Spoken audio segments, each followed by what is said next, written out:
அனைவருக்கும் அன்பு வணக்கம். நண்பர்களை இன்றைக்கு மீண்டும் ஏலியன்ஸை பற்றி தான் பார்க்க போகின்றோம். கடைசியாக அந்த 2032 அந்த சிறுகதை மறு ஒளிபரப்பு செய்திருந்தோம். இது பல வருஷங்களுக்கு முன்னாடி நான் எழுதின கதை. ஜாம்பவானில் இருக்கும்போது ஒரு தடவை நம்ம போட்டிருந்தோம். அதுக்கப்புறம் 2023 அண்டூவில் நம்ம இதை பப்ளிஷ் பண்ணியிருந்தோம். இப்போ ஏன் மறு ஒளிபரப்பு பண்ணோம் அப்படின்னா, இப்போ அந்த ஏலியன் சீரீஸ் ஆரம்பிச்சிருக்கோம் இல்லையா, இதை கேட்ட பிறகு அந்த கதையை கேட்டீங்க அப்படின்னு சொன்னால் இன்னும் நல்லா அவங்களால ரசிக்க முடியும், இன்னும் கொஞ்சம் நல்லாவே புரியும் அப்படின்றதுக்காக. இன்ஃபேக்ட் இந்த மாதிரி ஒரு ஏலியன் சீரீஸில் ஒரு 3-4 ஷார்ட் ஸ்டோரி எழுதியிருக்கேன். அந்தந்த நேரம் வரும்போது அதை மறுபடியும் மறு ஒளிபரப்பு செய்யலாம்.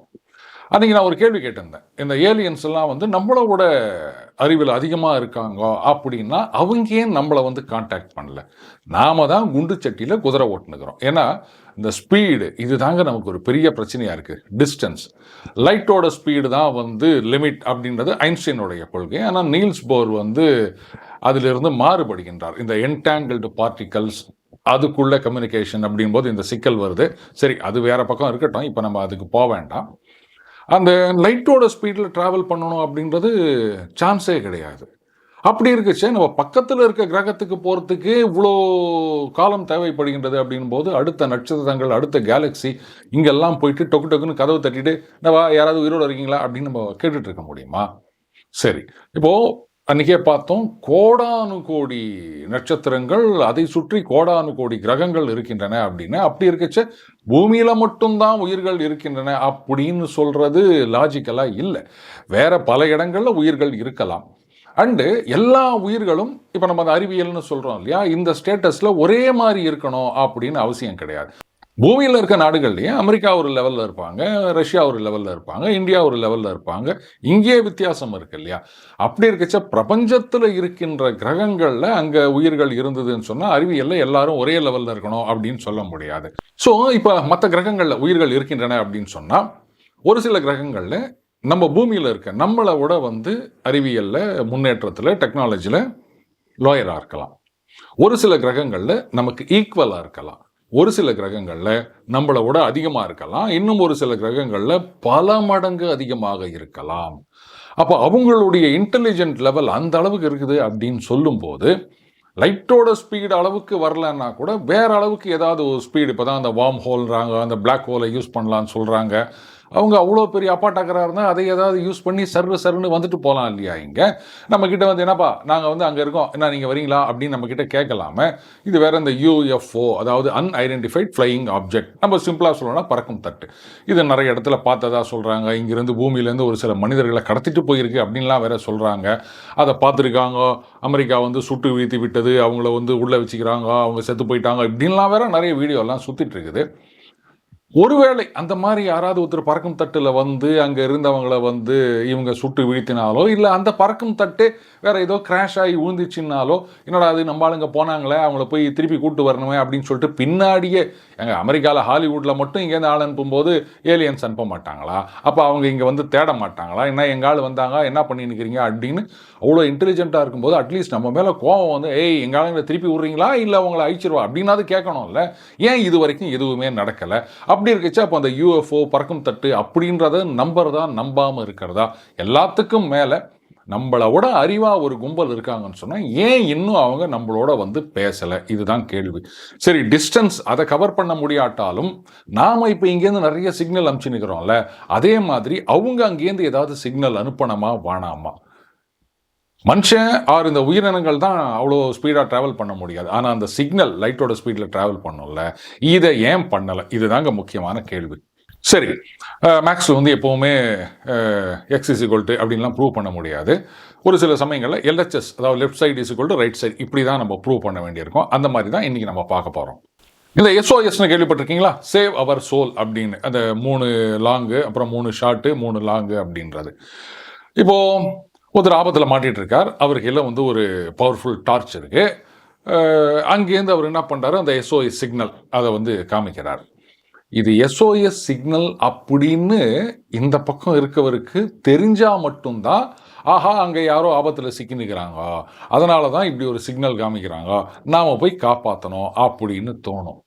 அந்த எஸ்ஓஎஸ்னால் என்னன்னே தெரியாமல் ஒருத்தர் இருக்கார் அப்படின்னு வச்சுக்கோங்களேன். சரி ஏதோ லைட்டு வந்து மின்னி மின்னி அணையுது போல இது, ஒருவேளை அங்கே ஏதாவது லைட் இருந்திருக்கும், இந்த பக்கம் ஏதாவது காத்தடிக்குது போல இது, அந்த மரக்கிளைகள் மறைக்கும் போது அது மறையுது அப்புறம் தெரியுது, இப்படி தான் நினச்சிப்பாங்க. இது நம்பர் 1.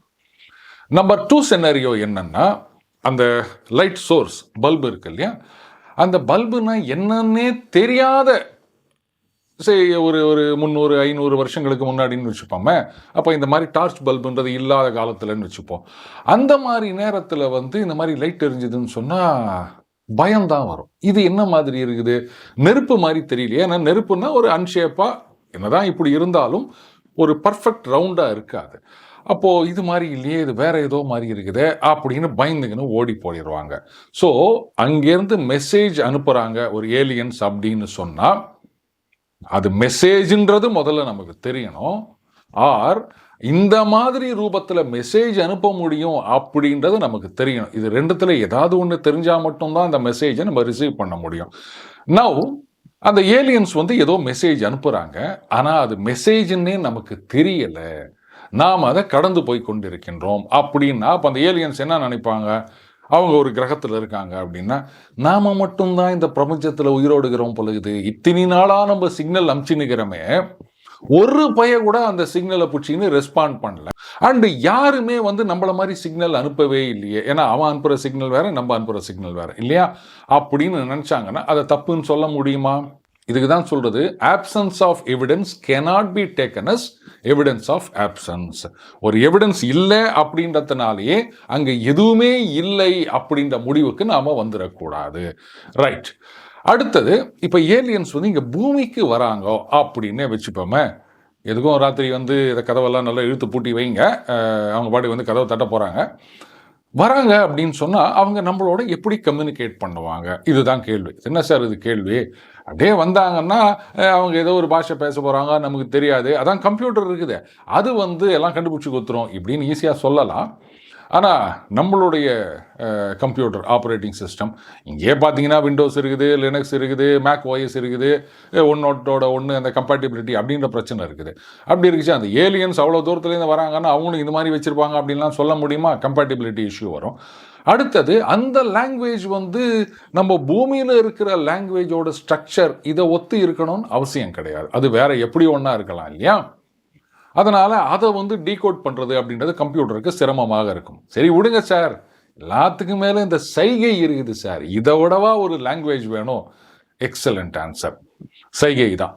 நண்பர் ஒருத்தர் கேட்டிருந்தாரு, இன்றைக்கி வந்து இங்கிலீஷ் இருக்குது, நாங்கள் வந்து இதைத்தான் காமன் லாங்குவேஜாக யூஸ் பண்ணுவோம், இந்தியாவில் மற்ற பகுதிகளில் இருக்கவங்க அத்தனை பேரும் அவங்களும் இங்கிலீஷ் கற்றுக்கணும், இந்தியா எங்கள் மேலே திணிக்காதீங்க, இங்கிலீஷ் இருந்ததுன்னு சொன்னால் நாங்கள் உலக மக்களோடையே வந்து நாங்கள் பேசுவோம் அப்படின்னு நம்ம சொல்கிறோம்.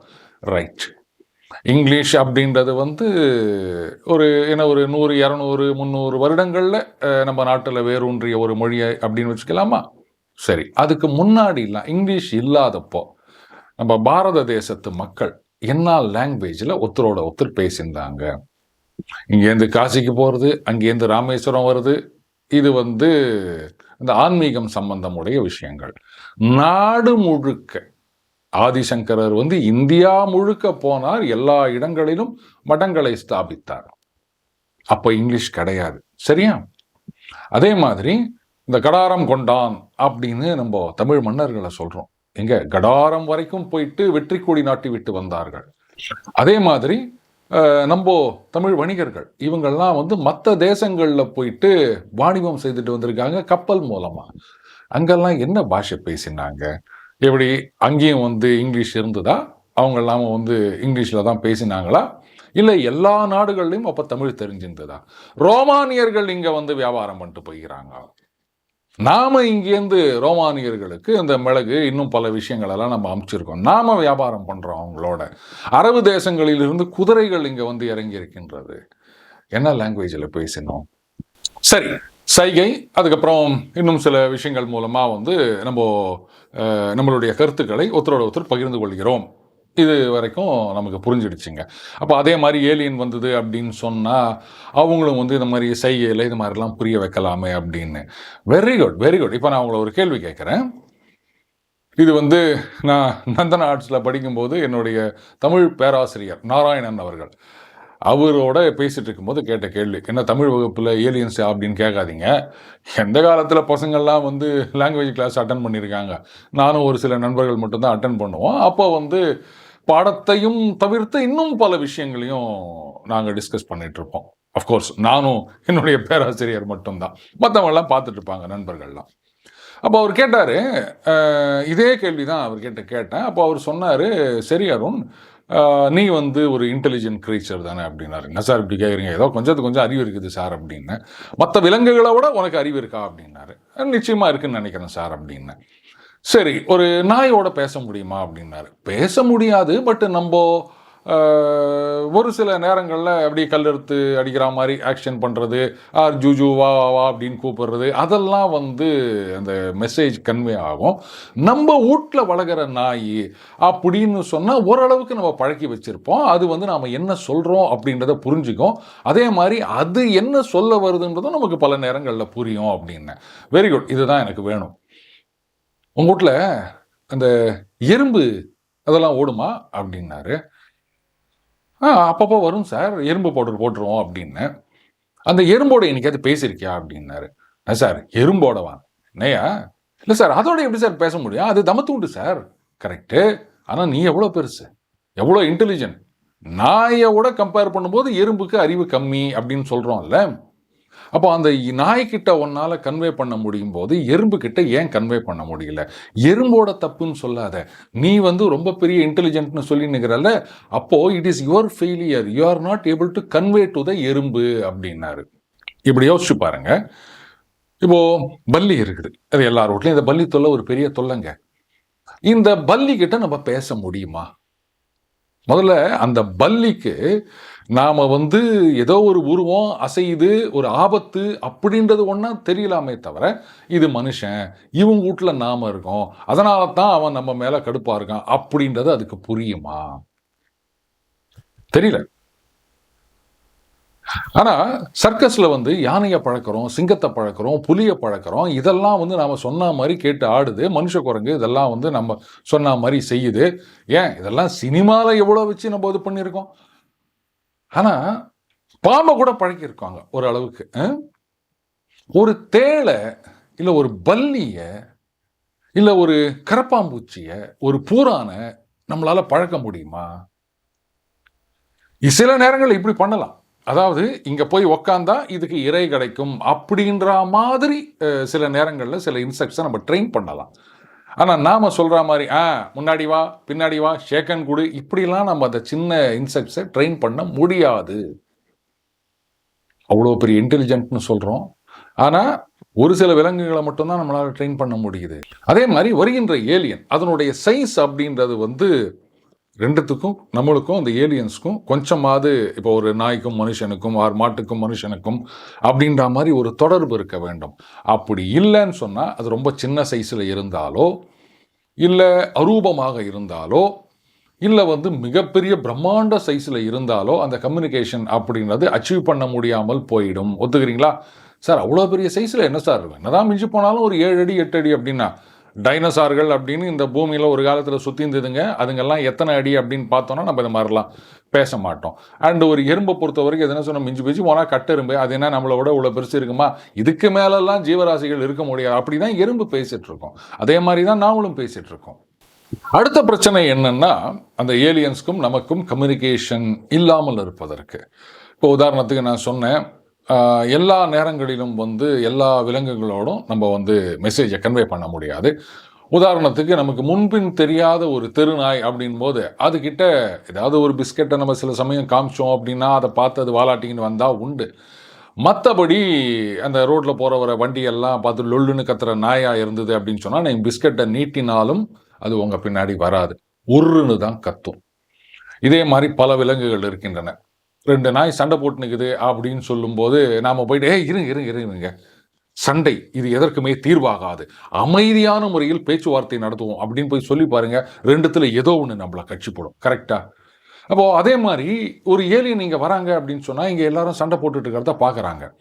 சரி, 2 நாடுகள் சண்டை போடலை அப்படின்னாலும் 2 இந்த மனுஷ இப்படி சொல்லாமா அடே அற்ப மானிட பதறே அப்படின்னு 2 வந்து எங்கே பார்த்தாலும் சண்டை போட்டுருக்கிறத பார்க்குறாங்க. இப்போ அவங்க வந்து இங்கே அந்த சண்டையை நிறுத்தணும் அப்படின்னு சொன்னாங்கன்னா அவங்க உருவத்தை பார்த்து நம்ம மெர்சல் ஆகக்கூடாது. அடுத்தது ஐயோ இது என்னடா புதுசாக ஒரு பூதம் வந்துக்குதே அப்படின்னு சொல்லிட்டு நம்ம மிலிட்டரியை வச்சு அதை சுட்டு தள்ளக்கூடாது. இவ்வளோ சிக்கல்லாம் இருக்குது.